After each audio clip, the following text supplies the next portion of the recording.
Have you ever been so broken that even the air around you felt too heavy to breathe? She stood barefoot in the rain, belly full of life, heart full of pain, holding a torn suitcase that hadn't been zipped in years. Her husband had just slammed the door behind her, eyes filled with rage, his voice echoing in her ears, "Get out. I don't care if you're pregnant. I never wanted this baby." That moment, frozen in time, would change everything. But what happened next? No one could have predicted it.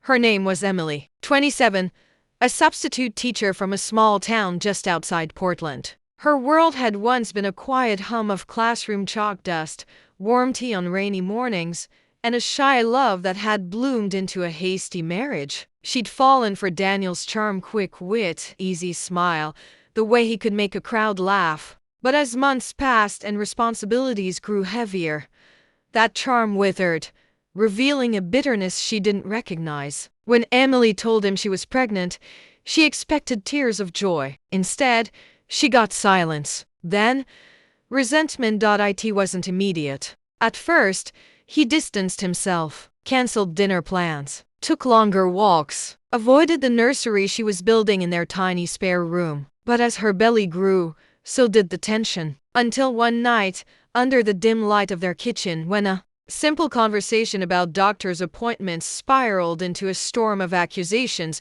cruel words, and finally, a slammed door. Emily had nowhere to go. Her family was 3 states away. Her phone battery was at 3%. It was past midnight, and the streets were wet with March drizzle. The suitcase she dragged behind her snagged on every crack in the sidewalk, as if even it didn't want to move forward. Can you imagine? Carrying life inside you, while being told yours no longer mattered. She sat on a bench near a closed bakery, pulled her coat tighter around her swollen belly, and cried. Not loudly, just the kind of tears that fall without sound. The ones that come from somewhere deeper than the heart. That's when a soft voice broke through the silence. "Ma'am, are you okay?" Emily blinked. A teenager stood there, maybe 17, thin jacket over a hoodie, holding a plastic bag with leftover croissants. He wasn't much to look at, messy hair, nervous eyes, but there was something in his voice. Sincerity. She nodded, brushing away tears, not trusting herself to speak. He hesitated, then handed her the bag. "Here, they were gonna toss these anyway. I work at the bakery. My shift just ended. Do you need somewhere warm? Something." About his presence, maybe the way he stood awkwardly, unsure whether to leave or stay, cracked something open inside her. I don't have anywhere to go," she whispered. "My husband kicked me out." He stared at her, stunned. "You're pregnant?" "Yes." That's when this boy, barely more than a kid, pulled out his phone and made a call. "Hey, Mom? I know it's late, but I need you to trust me." 10 minutes later, a dusty minivan pulled up. Out came a woman in scrubs, hair tied back, eyes full of curiosity and concern. She didn't ask questions, just helped Emily into the back seat, gave her a blanket, and said, "Honey, you're safe now." That's how Emily met Clara and her son, Jacob, a nurse and a student who didn't have much, but gave what they had. Clara offered her guest room, cooked warm meals, took her to doctor's appointments, helped her file for emergency aid, and never not once asked for anything in return. A week turned into two into a month. Emily started feeling her baby kick. She would sit in the living room with Clara, sipping tea, talking about names. "What do you think of Lily?" she asked one night. Clara smiled. "I think she's already lucky to have a mom like you." But Emily was still haunted, still afraid. She hadn't told anyone where she was. She hadn't answered Daniel's calls, even though the voicemail notifications kept piling up. Part of her feared he might find her. The other part feared he wouldn't even try. Then, something unexpected happened. Jacob's school was hosting a fundraiser, a community cookout and silent auction. Clara convinced Emily to go, just to get some fresh air. She wore a flowy blue dress, belly prominent, hair tied in a loose bun. It was the first time she had smiled in weeks. While walking through the event, a woman approached her. "Hi! I couldn't help but notice, are you expecting?" She introduced herself as Megan, a local doula. They chatted. Then Megan asked if Emily had a birth plan or a support system. When Emily told her she was staying with friends, Megan didn't pry. She just said, "Let me be your doula, free of charge."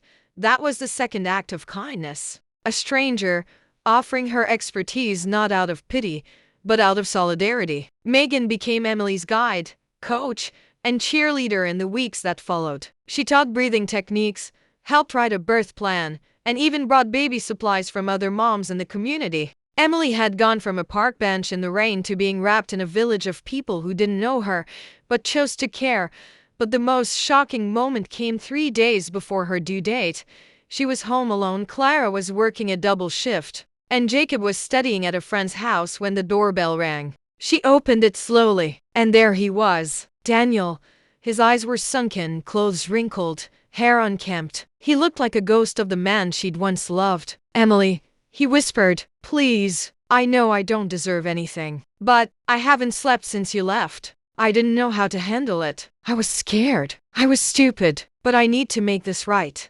She froze. Viewers, what would you do in that moment? Would you slam the door? Would you cry? Would you forgive? Emily didn't say anything at first. She let him talk, let him apologize. And when he asked if he could be part of the baby's life, she said, "Not yet. But if you're serious, prove it. Not with words, with time." And then she closed the door, not out of hate, but because healing doesn't mean letting everyone back in. It means choosing what's best for your peace. 3 days later, Emily gave birth to a healthy, beautiful baby girl. Lily.